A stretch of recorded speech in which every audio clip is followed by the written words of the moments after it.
This is Ayam Masak Merah, or a spicy tomato stew chicken, a classic crowd-pleasing Malay dish of a chicken stewed in a rich tomato gravy, and this goes so well with Nasi Minyak or a ghee butter rice, which I'm including here as well, so let's do this.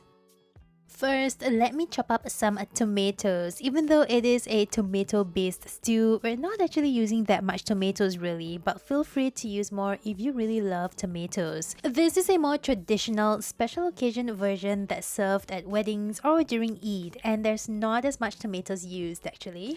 Anyway, we want to chop the tomatoes this way, just roughly chop it, remove this a little bit at the top, and then keep all of this to one side. Can you use canned tomatoes? Yes, I have an easy shortcut recipe for Ayam Masak Merah somewhere here if you want to check that out. Next, let's make the rempah base paste or the aromatics spice blend. I have some dried chilies here. This is a very important ingredient. You want to give that a wash and then pour hot boiling water over it to rehydrate and soften the dried chilies. Just let the chilies hang out for about 10 minutes or so before draining the water away. Then you want to chop the dried chilies into smaller pieces just like this. This will help to blend it a lot easier later on. You can discard some of the seeds in the process as well.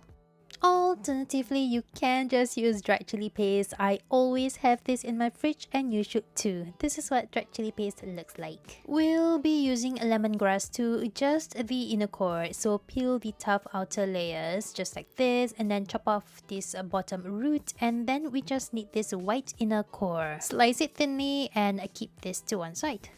Okay, so let's get to the blending. First, the dried chilies or a dried chili paste. Onions or shallots, chop it for easier blending. Some garlic, ginger, also chop it into smaller pieces for easier blending. The sliced white inner core of the lemongrass. And finally, a few splashes of water for easier blending. Blend all of that to get a nice paste just like this. Alright, next, let's talk chicken. I have some bone-in chicken here. Now this step is optional I suppose, but highly recommended. So we are going to marinate the chicken with some turmeric powder as well as some salt. This turmeric marinade is a fixture in Malay cooking. We just love that turmeric. Give all of that a good toss just like this, and then we are going to fry the chicken up. Add some oil to your pan or pot, just enough to shallow fry the chicken. And once hot, you can just use high heat for this. Gently lower the chicken pieces in and allow that to fry. Not for long, we are just trying to get a sear on the surface of the chicken. We are not trying to cook the chicken through at all. So again, this pre-frying step is optional, but it will help to sort of solidify the chicken pieces so that it's not falling apart in the stew later on. But I mean, fall off the bone chicken sounds amazing as well, so this is all up to you. So once the surface of the chicken is not pink anymore, just take it off the oil. Okay, let's make the Ayam Masak Merah. I'm just reusing the oil and the pot that we used to fry the chicken earlier. Turn the heat back on to low and then add some cinnamon here, star anise, cardamom, and cloves. Saute until fragrant or when you can see the spices kind of sizzling.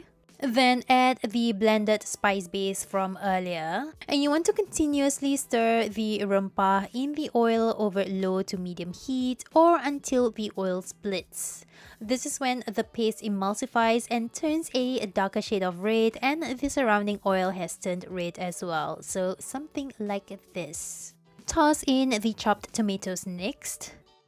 Tomato paste or tomato puree. Some salt to taste. And some sugar. And then give all of that a good stir to incorporate. Next, add back the fried chicken pieces. Give all of that a quick stir, and then we are adding water. Not too much water, just enough water to submerge the chicken. Give all of that a quick stir. Let this come to a boil before turning down the heat and letting this simmer for at least 30 minutes to an hour. Occasionally return to stir the pot, otherwise that's it. There's nothing more to it. That is your Ayam Masak Merah. When you come back, your chicken should be fully cooked and the liquid and tomatoes have reduced to this gorgeous thick gravy. This is totally optional, but I am adding peas to get that restaurant quality vibes. Give it a taste test at this point as well and season as required. I am going to be adding some salt as well as sugar, and then that's it. Authentic Ayam Masak Merah is all done. Okay, so listen, while you're letting the Ayam Masak Merah stew, how about making this ultra easy rice cooker nasi minyak or ghee butter rice? To a pan, add ghee or clarified butter. If you have no ghee, then just use butter, it works as well. Along with oil, any neutral tasting oil will do, such as vegetable or canola oil. You don't really want to use all ghee for this because ghee can be a very strong tasting butter. Then to that, add the same spices that we used. So the cinnamon, I have a chunky one here, star anise, cloves, and a cardamom. Same thing, you want to saute that until fragrant or it's kind of sizzling, and then I'm adding a blended garlic. Just garlic blended with a couple tablespoons of water, so it's a watery paste just like this. And grated ginger. If you have whole garlic and ginger, then you can blend the two together to form the paste. Saute all of that until fragrant and then turn off the heat. I have some basmati rice here, uncooked, and make sure you want to wash this first until the water runs clear. Basmati rice is the typical rice that is used, but you can use jasmine white rice or any other long grain rice. And then pour in the ghee spice mixture from earlier. Then pour in water next. Add salt if you like, and then stir that through. Pop this in the rice cooker, turn it on, and then that's it. Once your rice cooker beeps or whatever sound it makes when it's done, that's it. Our nasi minyak is done. You will get this fluffy, perfectly cooked nasi minyak easily each time. Plate your rice, maybe remove these whole spices before you serve.